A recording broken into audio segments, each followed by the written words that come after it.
What up, y'all? It's your guy Dawson from D&D TV. Thank you for rating, commenting, and subscribing. Everybody who's donated, those of you all who will, thank you. Also, go over to my other YouTube show, Dawson Speaks TV. Make sure you subscribe over there. Now, let's get into this topic.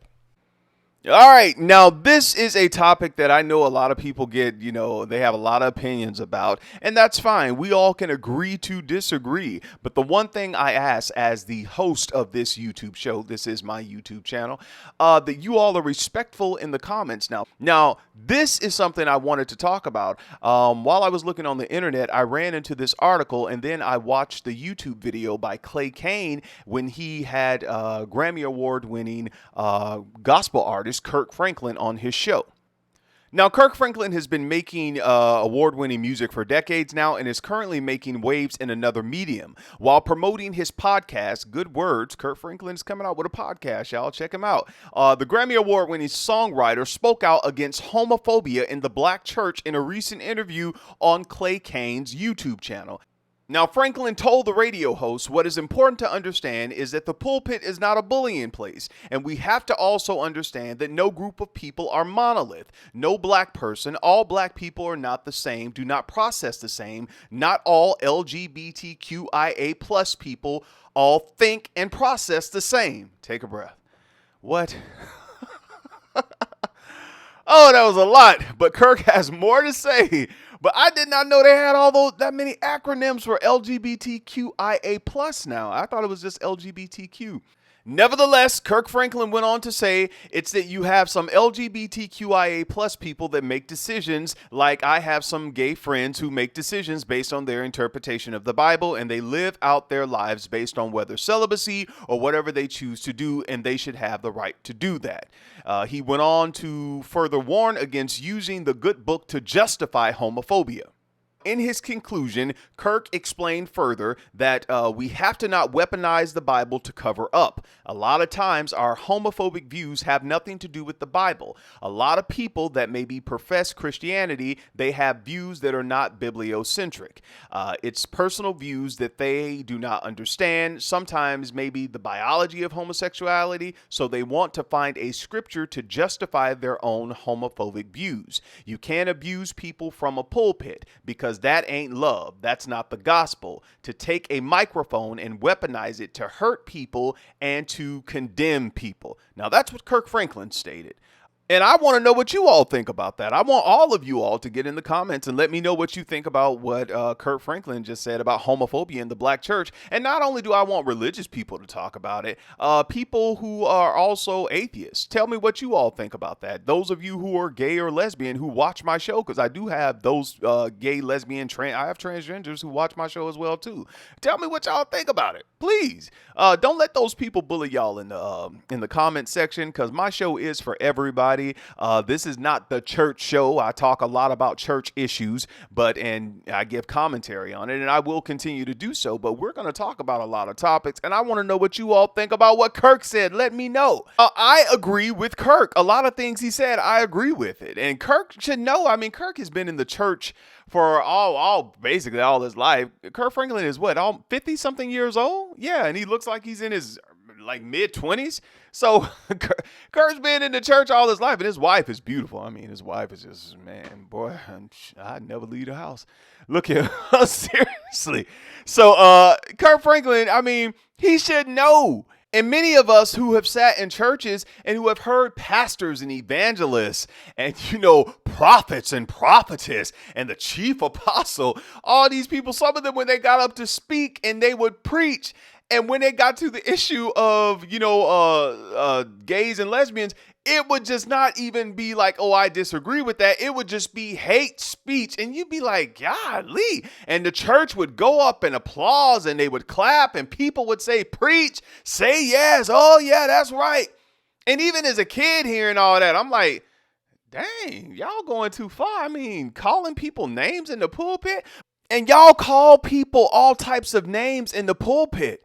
When it came to this topic, you have, and many gospel recording artists have too, and some of them participate in that activity.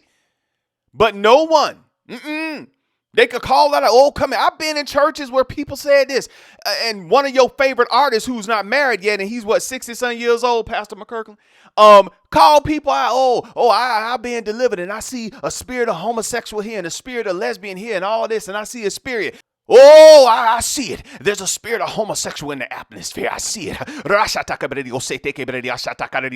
Come on, y'all. Come on. You could pick it up with fake tongues, but none of you prophets and none of you preachers and none of you apostles and none of you evangelists picked up pedophiles in the church. You didn't get a discernment from that? I've never in my life heard a pastor say anything about that. You could pick up on that easy. But when the bishop is molesting boys, y'all can't pick that up. When the prophetess is taking little girls and doing so, y'all don't pick that up. I have a problem. And since you all couldn't pick that up, God created YouTubers. We gonna pick it up and we gonna do all the stories on it and let the church know you dropped the ball. You could pick up every other spirit, but you don't pick up the spirit of gluttony, and half of you about to die. Come on, God, I gotta say it. Half of you about to die because you can tell everybody else what the Lord said, but you don't even take care of your own body. Put that in your prayer requests. Y'all know I wasn't gonna stay calm for long. That's why y'all subscribed. You know it's the truth. It's just it's sad, man. I was on Marcella's show the other day telling him the letters I get from people, some of them grown, 50, 60. Dawson, young man, keep telling the truth. It happened to me. I told people in the church, but they didn't do nothing. They told me to shut up. I got kicked out of the church. But they could pick up every other spirit, but they don't pick up pedophilia that has ran rampant throughout the Baptist church, the Kojic church, many other Pentecostals churches, Scientology, and the Jehovah's Witness. Somebody got mad because I said Jehovah's Witness. Yeah, I'm going to talk about them too. Nobody's off limits. And mosque centers and synagogues. Y'all can pick out everything else, but you can't pick out the spirit of pedophilia. Go when the church opened back up, pastors, evangelists, prophet. I'm the chief prophet of the house. Pick out the people in the church, those members who are molesting their children, who are abusing their children, those husbands who are abusing their wives, those people who are cheating on their taxes, prophetess. I've been called to do what I do. I know a lot of y'all don't like it. And when I didn't do what I do, God got me because God told me to do this. You may not believe it. Now look here. I got to calm down. I ain't yelling at y'all. I'm just getting passionate about these topics because when it comes to kids and people who send me letters and people I know who were just turned out in the church and no one did anything. And now that they are a certain way or this, now everybody want to come and condemn them. No, you're not. Not until you go get the person who turned them out. I don't want to hear it. I don't want to hear it. The church, religious institutions are the only places on earth that protect pedophiles. Take a breath. Think about it. It's true. All right, now moving right along because I got to cover all three of these topics here. A couple of months ago, people were sending me videos and they wanted me to talk about the issue with gospel recording artist Darrel Walls, who's part of the popular group of his brothers and sisters, the Walls group. Very popular group. Everybody loves the Walls group. Young kids. Come on, they in their 20s. People were sending me videos saying, oh, what do you think about this? Darrel Walls, he recorded himself kissing a man. What do you think about this? Oh, Dawson, you need to talk about this. What do you think? This is just crazy. Oh, look what Look, this is what I think about it. I am not worried about Darrel Walls, and neither should you. You all should be worried about your walls and who's going in your walls and make sure your walls don't collapse. So Darrel Walls, as you were. Let me go to the next topic. I'm a bad mother. Shut your mouth. Look here. I don't know why people wanted me to talk bad about Darrel Walls. I'm not going to do it. But I will say this as a person who does not go to the church building, and there are millions of people like me who it's been a mass exodus. And because of the pandemic, some people are never coming back. So look here. We know that there are men like Darrel Walls in the church. He just told the truth. But what about those men who won't tell the truth? And for the need to have a sense of belonging with the church, to have a sense of community. They will go along with the program. They will get married to a woman. Huh? There's a lot of them in churches, mosque centers and synagogues. Yes, it is. And women too. It's some Juanita Walls out there. Yeah. It's some Juanita Walls. She don't want no balls in her life. And she will go along with the status quo. She will preach to y'all, knowing that she has same-sex attraction. She will preach on issues that she is dealing with. Y'all don't play with me about that stuff. I'm not going to bash that man. Because there's too many men like him and women like him who are in the church. He just told the truth. That's all I got for y'all on that topic. Let me go to the next one. Now, let me go to Andrew Gillum. Andrew Gillum and his wife, RJ Gillum, sat down with a journalist. Actually, he's a Pulitzer Prize-winning journalist, Wesley Lowery. Let me put some respect on the brother's name right there. You know, congratulations, brother.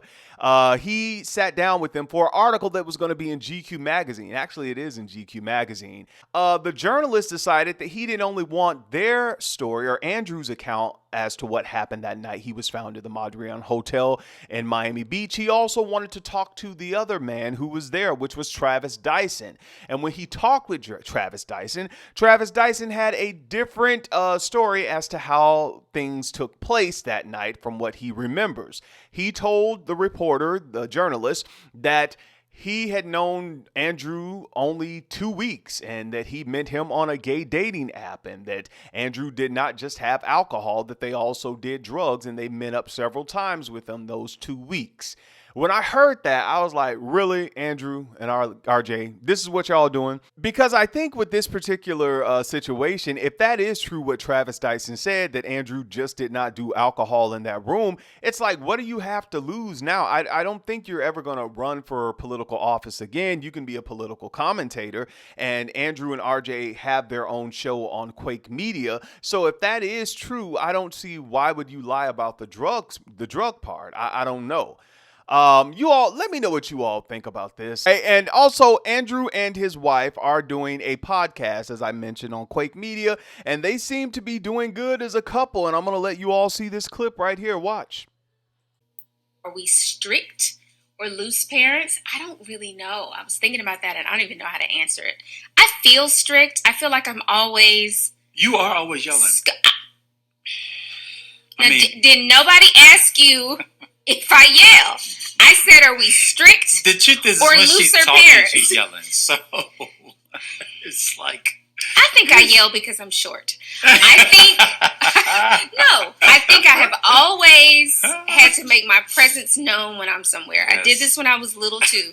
I need people to hear me because they act like they don't hear me. We hear you. It's or you very don't see loud me. Pitched. I might be loud, but at least I don't listen to the TV on volume 50. Did y'all even know the TV goes that high? That's my children. I don't do that. And sometimes I forget to turn it down because I'm really not tuned into it. It was on your Netflix show, and it was on 50. I left it where it was left Okay, off. fine. Whatever. So, yeah. Whatever. All right, y'all. There you go. They seem to be doing well. They have their own podcast. Kirk Franklin has his own podcast, and maybe soon Darrel Walls may have his podcast as well. And collectively, all three of them gonna tell all of y'all haters to kiss their natural black. Blessed assurance. Until next time, it's your guy Dawson. Take care of yourself and each other. Go off in the comments. Tell me what you think about this. Be respectful in the comments. Peace.